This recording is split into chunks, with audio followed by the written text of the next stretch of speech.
Next day, that's the first day of creation, the sacrifices. I'm gonna read again from the Bible. And God said, "Let there be light," and there was light. And God saw the light, that it was good. And God divided light from the darkness. And God called the light day, and the darkness he called night. And the evening and the morning were the first day. So from the basic sacrifices, we can take the outer part of the circles. We just leave up with this. That's called an aureola. If we just flip it, still the same aureola. Nothing has happened. But like I said, and let there be light. What does that remind you? Can anyone tell me? Feel free to say. An eye. An eye. You can only see in your body, there are only two figures, two representations of the basic sacrifices in your body. Can anyone tell me? Where? You only see them twice in your eyes. And let there be light. Next day of the creation, we had an extra circle. Now we have a tripod or a Borromean ring. They're both with the correct names today. The tripod, some people call it that it represents the mind, body, and the spirit. Some other say more Christian oriented. It's the Father, the Son, and the Holy Spirit. And here are the rest of the days. There's pretty much there is not much symbol about the third, fourth, and fifth day. So we have the sacrifices, first day of creation, tripod, second day of creation. We go all the way to the sixth day of creation, and we have the seed of life. We added 6 circles. We have our second circle. Now we have 1, 2, 3, 4, 5, 6 circles around it. And doesn't mention in the Bible in the 7th day. What happened with the 7th circle? Well, God rested on the 7th day, so there's no necessity for a 7th circle. In the 7th day, God ended His work which He had made, and He rested on the 7th day from all His work which He had made. And God blessed the 7th day and sanctified it, because that in it He had rested from all His work which God created and made. That's verses 2 and 3 from Genesis 2. I mentioned Genesis 2. Yeah, that one. Okay, we have that's a seed of life. So we have our inner circle and 6 circles around. So, well, because I don't have much time, well, in the end, this is going to show you that's oneness, singleness, that's spark of life. We have basic sacrifices. And then if we keep on drawing circles, taking the edges, taking the intersections of the circle, and the center as a reference point, we can keep on drawing circles like I did it for the seed of life.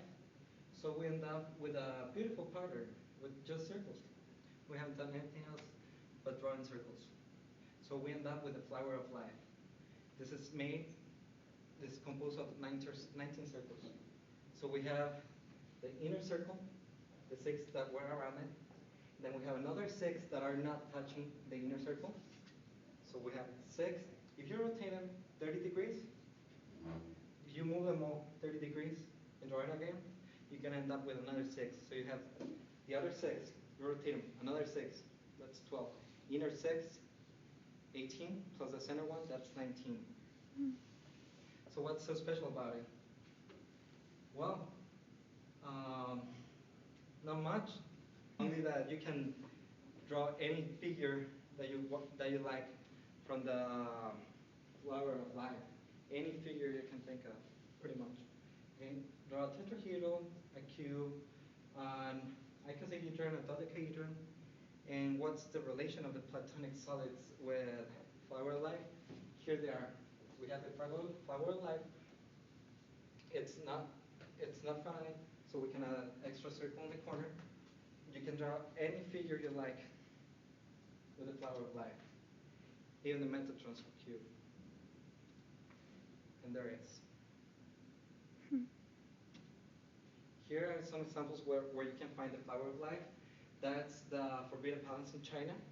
You have a lion on the right, a lion on the left. On the right, that lion is under his paw. He has a like a little kitty lion, and on the left side has a flower of life, and that's in China.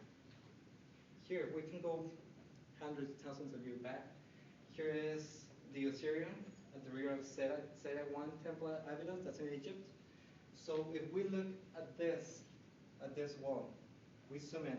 I don't know if you can see it, but there's a flower of life in there. We zoom more, here it is. We can clearly see it, and it dates from, it's 6,000 years old.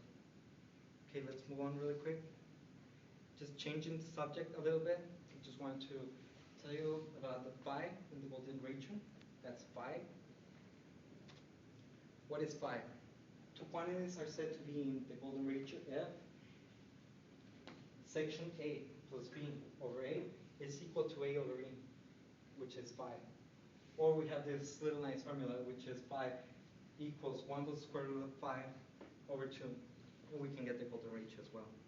And here's some explanation. We have the binary result we have with decimals, and we can prove it with fractions as well, or symmetry, or with algebra, like I explained to you right now.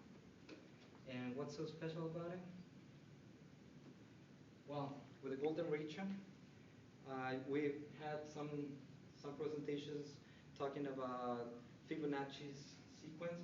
So with the golden ratio, we can pretty much prove and explain the Fibonacci sequences. As you can see, it just keeps going and going and going forever.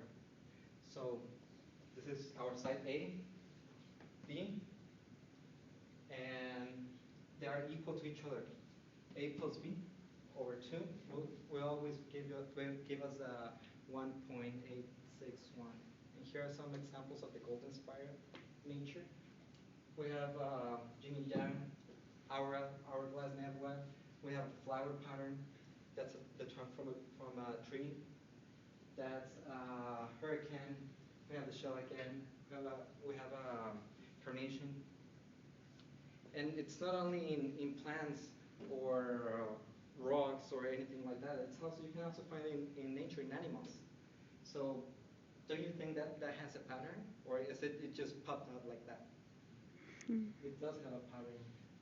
And because I'm running out of time, I should stop. Thank you very much for everything.